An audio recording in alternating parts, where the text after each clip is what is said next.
সেনাবাহিনী এবং সন্ত্রাসী একই সাথে একই এলাকায় থাকবে এটা হতে পারে না। হয় সন্ত্রাসী থাকবে অথবা সেনাবাহিনী থাকবে। তাই এসব সন্ত্রাস এবং দুষ্কৃতিকারীর বিরুদ্ধে আমাদের সবসময় শক্ত অবস্থান ছিল এবং এটা আমরা নিয়মিত অভিযান পরিচালনা করব। যে আমরা যেই মূল মন্ত্রে বিশ্বাসী সেটা হচ্ছে ইনএড টু সিভিল পাওয়ারে মোতায়েনকৃত সেনাবাহিনী যে এলাকায় থাকবে সে এলাকায় সন্ত্রাসী থাকবে এটা হতে পারে না। অর্থাৎ সেনাবাহিনী এবং সন্ত্রাসী একই সাথে একই এলাকায় থাকবে এটা হতে পারে না। হয় সন্ত্রাসী থাকবে অথবা সেনাবাহিনী থাকবে। তাই এসব সন্ত্রাস এবং দুষ্কৃতিকারীর বিরুদ্ধে আমাদের সবসময় শক্ত অবস্থান ছিল এবং এটা আমরা নিয়মিত অভিযান পরিচালনা করব। আপনি যেটা বলেছেন যে হয়তো তারা জামিনে বের হয়ে আসবে, আসলে জামিন দেওয়া বা না দেওয়া এটা সম্পূর্ণ আদালতের ব্যাপার, বিজ্ঞ আদালতের ব্যাপার। এই ব্যাপারে আমি কোনো মন্তব্য করতে চাচ্ছি না। বাট আজ যেভাবে হাতে নাতে বিস্ফোরক দ্রব্য সহ ধরা পড়েছে, তো আশা করি আইনগতভাবে তাদের বিরুদ্ধে শক্ত ব্যবস্থা নেওয়া হবে। তাদেরকে গ্রেপ্তার করার জন্য আমরা অলরেডি অনেক তথ্য পেয়েছি। তো পরবর্তী অভিযানের গোপনীয়তা রক্ষায় আমি সেই পরিকল্পনাটা এখনই বলবো না। বাট তাদের কাছ থেকে আমরা যথেষ্ট তথ্য পেয়েছি, ইনিশিয়াল তথ্য পেয়ে আমরা এগুলো জব্দ করতে পেরেছি এবং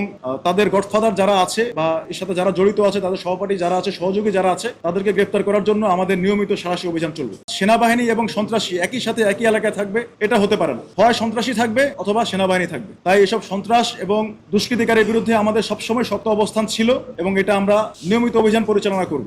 যে আমরা যেই মূল মন্ত্রে বিশ্বাসী সেটা হচ্ছে ইনএড টু সিভিল পাওয়ারে মোতায়েনকৃত সেনাবাহিনী যে এলাকায় থাকবে সে এলাকায় সন্ত্রাসী থাকবে এটা হতে পারে না।